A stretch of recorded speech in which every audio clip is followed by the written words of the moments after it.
Charlie, what happened? Well, I just went up to the Senate floor and I told Senator Huffines to quit using her name in the amendment, that we are not in support of any amendment that limits the authority and jurisdiction of any officer any time. And we had a nice discussion, and he told me he would fix the problem and make a retraction on the floor of the Senate.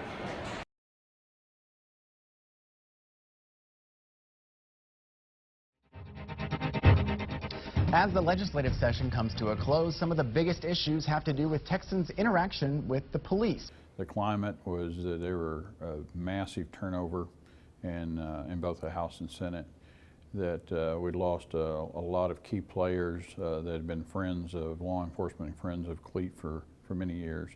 And so we were ready for battle, but we were looking try to hold on to the important things that officers need. So our expectations were pretty low. What is top of mind for you going into this session? Consider the climate to be very risky. Why so? National politics. And so we see attacks from all angles across the country against officers' rights, benefits, retirements, and some of those things have raised their head even in the state. Officers express to us the one thing that separates them from any other task is, what if I'm called upon to give my life in line of duty? Is my family going to be okay? Are they going to be taken care of? So it's been, when I first came to CLEAT in 1994, the death benefit for an officer was $50,000. Is there a particular bill or bills that you're kind of keeping an eye on right now, or even word of a bill or two that you might have concern with? Oh, we know that there'll be a lot of bills about officer retirement, and we're focused on that and ready for that. The old death benefit was $250,000, and we were trying to increase it to $500,000. In today's world, the dollar's worth less, and it's quickly deflating. Families are finding it harder and harder without the husband or wife around anymore to raise their kids and take care of the home. Well, I get very emotional about this because, we have more members and more officers in the state of Texas killed per year than anywhere else. And we felt at CLEAT that if you're going to make the ultimate sacrifice to serve the citizens and protect them in the state of Texas, then the state of Texas, the least they can do is step up and make sure your survivors are cared for after you're gone and can no longer do it. It's with great pride that we ramrodded and we pushed it through, and we got the death benefits doubled for all the survivors in the state of Texas. Thank you, Mr. Chairman. Members of the committee, my name is Chris Jones, and I'm here today representing the Combined Law Enforcement Associations of Texas, CLEAT. CLEAT represents the men and women that go to work every day in this state and puts their lives on the line to protect the interests of every citizen in this state. And they are also the men and women that will put these body cameras on.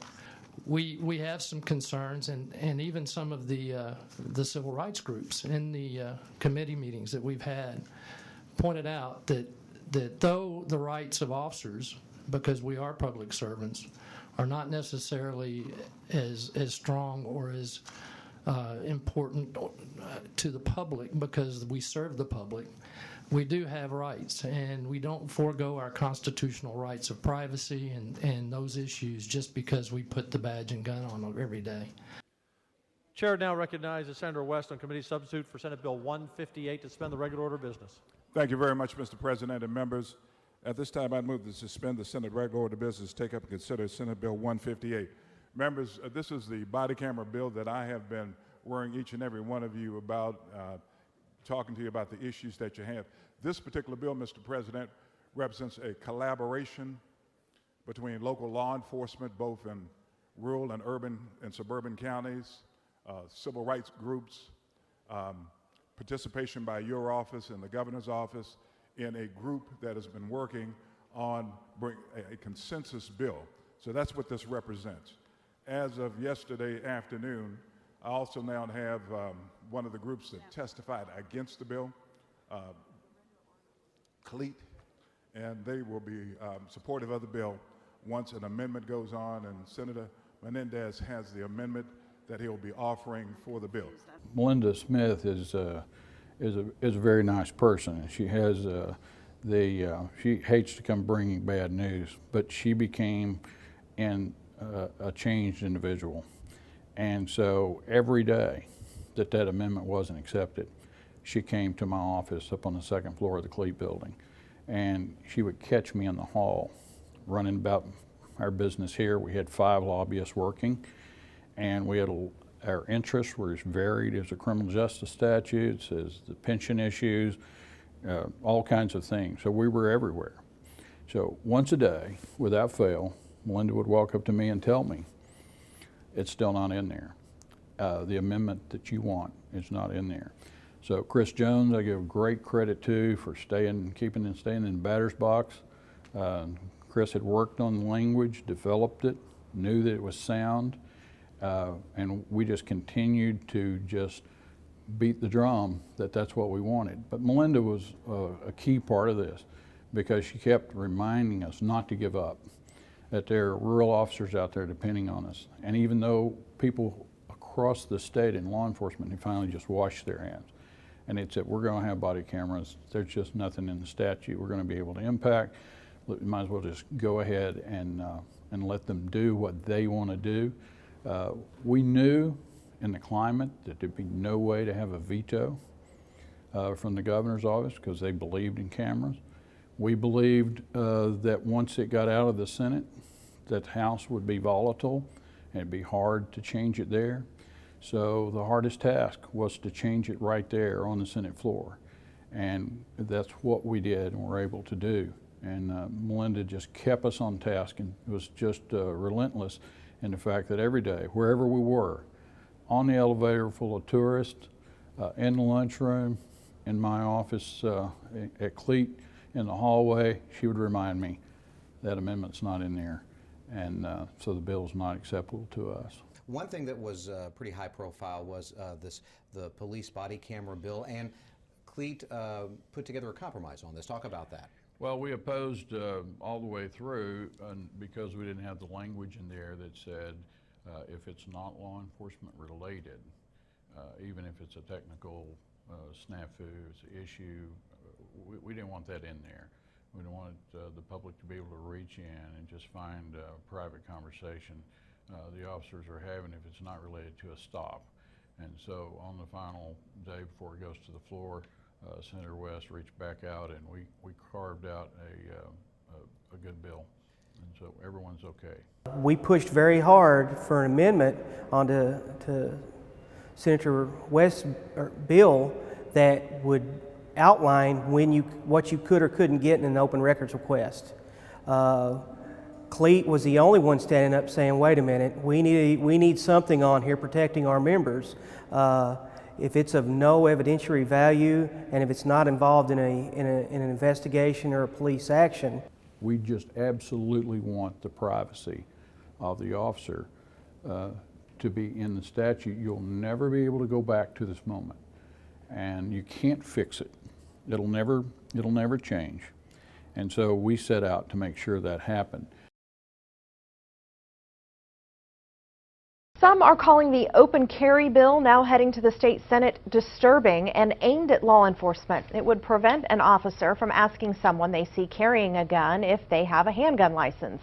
It's disturbing a little because it's definitely aimed at law enforcement. But the executive director of the largest police association in Texas believes it will tie the hands of officers. They might just say, do you have a license for your weapon? And you'd say, yes, I do, and here it is, and then that's the end of that. In a past interview, the Cedar Park police chief said open carry will make their job harder. I will say that that's just a reality. It is going to be difficult for the beat cop to know who should have a gun, who shouldn't have a gun. Well, again, if you think about an amendment that said that an officer, a police officer, a deputy sheriff, a state trooper,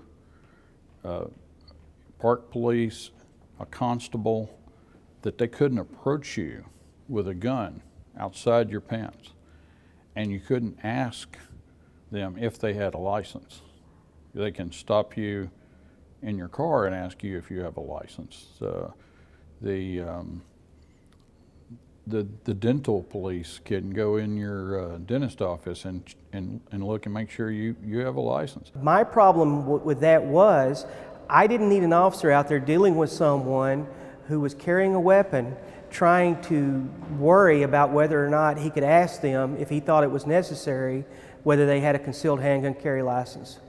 Whether he was having to make in a very short time on the street, in the dark, whether he had enough probable cause to ask this person a simple question, do you have a license? Game wardens, if you're fishing, they can come up to you and say, do you have a fishing license? If you're hunting, they can come up to you, do you have a hunting license? Open carry has been a big issue this session. Where does CLEAT stand on open carry at this time? I think a lot of officers are wary of an open carry, and so we pushed for several amendments. We were told over and over with the authors of the bill, you can't get it off. We were told that the NRA, the gun lobby, all those folks were opposed to us. Those people had been our friends in the past. So we didn't waver, and we got a lucky break when the people offering the amendments overstepped. And in any kind of game, whether it's football or whether it's politics, there's going to be somebody who's going to cough up the football if they overreach. It does not change that circumstance. Well, let me ask you this. Let's just get a little more simpler. Why in the world do you think all the police officers are opposed to your amendment if, in fact, it doesn't detrimentally affect them? I don't know if that's the case. I don't think. Well, take my word for it. I work in criminal justice with law enforcement each and every day. Well, they say they can't do their job in protecting the public and the police officers if you don't allow them to approach people and say, do you have a right to have your gun? Do you know who CLEAT is? Do I know what CLEAT is? Yes. Yeah, of course I know what CLEAT is. Well, it's my understanding they are officers in Texas. It's my understanding they're in support of the amendment. I do not take the premise that the police are not in support of this amendment. As soon as we walk through the doors of the TV station, Charlie and I, our phones start ringing and folks are asking, hey, Senator Huffines is claiming that you support his amendment that prohibits police officers from asking someone if they carry a license, and is that true? And we're saying, of course not, and we're walking into the station and they're asking the same question, and again we're stating no. So immediately, while Charlie's preparing to go live, I send out a tweet from CLEAT's account letting Senator Huffines know that we were in fact opposed to his amendment and not in support, and that tweet went viral. Hi there. Hi. Your chief of staff on the floor? Yes, sir. Okay. I need to, is there somebody else here to talk to you about the amendment? Your boss just dropped my name on the floor, said I supported something I don't, so I need to talk to somebody. And in the exchange, an unusual moment happened. Huffines said that the Combined Law Enforcement Association supported his amendment. Minutes later, CLEAT tweeted out that, in fact, they did not support it. Whitmire found out and brought it to Huffines' attention. And that was the opening we needed to take the whole thing down. I don't believe CLEAT's Twitter account had ever went viral before that day.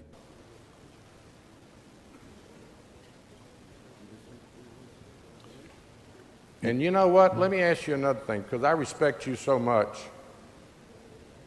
Who told you that CLEAT, Senator, who told you that CLEAT supported your amendment? And would it matter to you significantly if, in fact, they're opposed to it?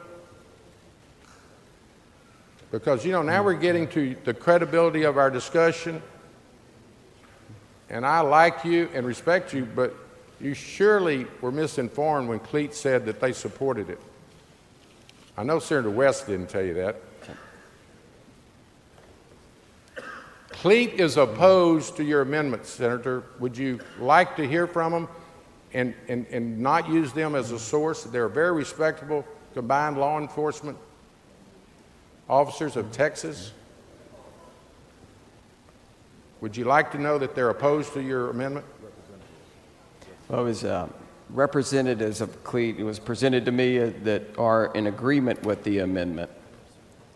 Well, I just saw documentation, and I'll be glad to forward it to you, that CLEAT as an organization representing thousands of police officers, multiple police agencies are opposed to your amendment. And I think if that mattered to you 10 minutes ago, it should be significant now, should it not be? I didn't say that it mattered that much. What matters is that we don't violate our citizens of Texas rights. And I still don't think you really understand the amendment, Dean.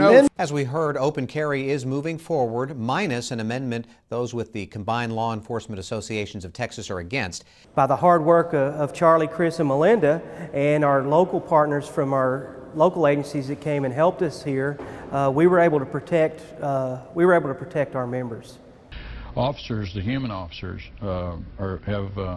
have fared well in the session because nothing bad happened and many bad ideas were proposed. And the fact that they're not coming to fruition so far has been due to the hard work of our lobby team and folks and legislators that listen to their local law enforcement officers back home. And it's almost over. They tell me that's true. We're counting on it.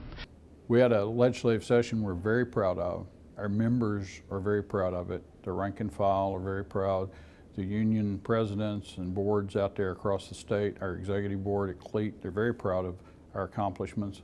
It's beyond our wildest dreams that we'd be successful in so many areas at once. At the same time, the campaign cycle is just gearing up now.